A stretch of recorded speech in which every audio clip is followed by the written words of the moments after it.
તો આજે મંથલી એક્સપાયરીનો દિવસ અને જાન્યુઆરી મહિનાની એક્સપાયરી થોડી આજે પોઝિટિવ નોટ પર ચોક્કસથી થતી જોવા મળી છે, કારણ કે જો આજના દિવસે બજારમાં ખાસા એવા ઉતાર ચઢાવ આવતા જોવા મળ્યા હતા.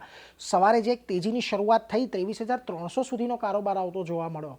ત્યારબાદ બપોરે એક બહુ મોટો ઘટાડો આવ્યો, 23,139ના નિફ્ટીની અંદર લો બન્યા અને ત્યાંથી ફરી પાછી એક વખત તેજી આવી કે જે 23,300 સુધી પહોંચતી જોવા મળી. જોકે આ બધા ઉતાર ચઢાવની વચ્ચે ખાસ કરીને 23,249 પર એક 5% થોડા વધારાના ઉછાળા સાથે નિફ્ટી બંધ થયું છે.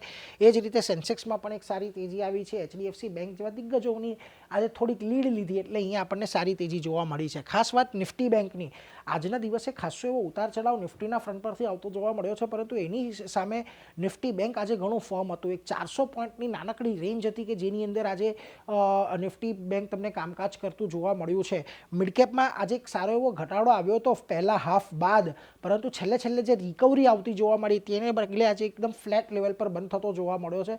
પરંતુ ઓવરઓલ આજની એક્સપાયરી, આજનું બજાર આપણને તેજી સાથેના જે કારોબાર કરતું જોવા મળ્યું. કયા સેક્ટર્સ આજના દિવસે એક પોઝિટિવ રહ્યા? જુઓ, સરકારી કંપનીઓ આજે સારી તેજી સાથે બંધ થઈ છે.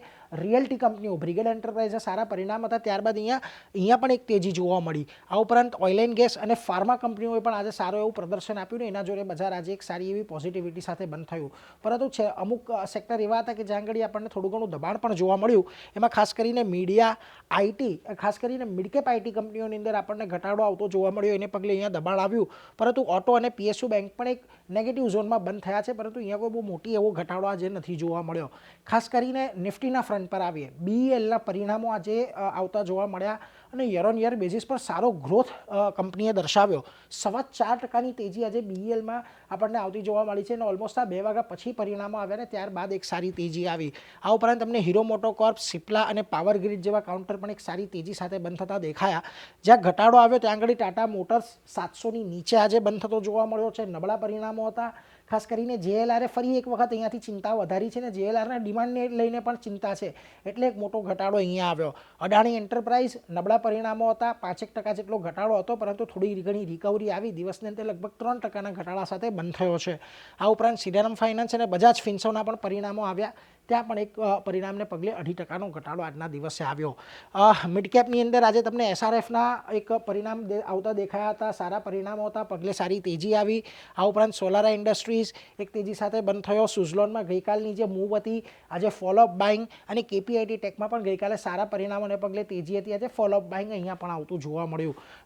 જ્યાં આગળ ઘટાડો આવ્યો એમાં વોલ્ટાસનું કાઉન્ટર, પરિણામ સારા હતા, કંપની ખોટમાંથી નફામાં આવી હતી યર ઓન યર બેઝિસ પર, તે છતાં પણ એક મોટો ઘટાડો અહીંયા આપણને આવતો દેખાયો.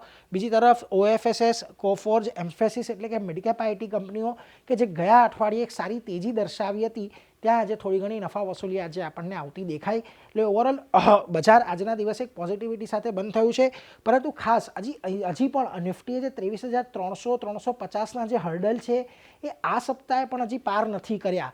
એટલે હવે એના પર એક ખાસ નજર રાખવાની રહેશે કે આવતીકાલથી જે નવી સિરીઝ ચાલુ થાય છે ત્યાં આગળ કેવી રીતની પોઝિશનિંગ આવે છે, 23,350ની ઉપર જઈને પોઝિટિવ બંધ આવે છે કે નહીં. પરંતુ ખાસ હવે મોટી 2 ઇવેન્ટો આવતા આ 2 દિવસમાં છે. આવતીકાલે આર્થિક સર્વેક્ષણ આવશે, પછી બજેટ આવશે, પછી RBI પોલિસી આવશે, એટલે ઘણી લાંબી ઇવેન્ટોનું લિસ્ટ છે. એટલે ઘણું વોલેટાઇલ બજાર રહી શકે છે, પરંતુ ખાસ મહત્વની વાત અહીંયા એ છે કે 23,300, 23,400 આ જે ઝોન છેલ્લા ઘણા સમયથી બની ગયું છે રેઝિસ્ટન્સનું ઝોન, એ જ્યાં સુધી ડિસાઇસિવલી આપણને એક બંધ થતું જોવા નથી મળતું બજાર એની ઉપર 23,400ની ઉપર, ત્યાં સુધી બજારમાં કોઈ મોટી તેજીની અપેક્ષા નથી. પરંતુ હવે નજર અહીંયાથી એ જ રાખવાની છે કે બજેટમાં શું કોઈ બૂસ્ટર મળે છે કે પછી બજેટમાં નિરાશા મળે છે, એના પર બજારની ચાલ ખાસ કરીને નક્કી આપણને આવનારા સમયમાં થતી દેખાશે.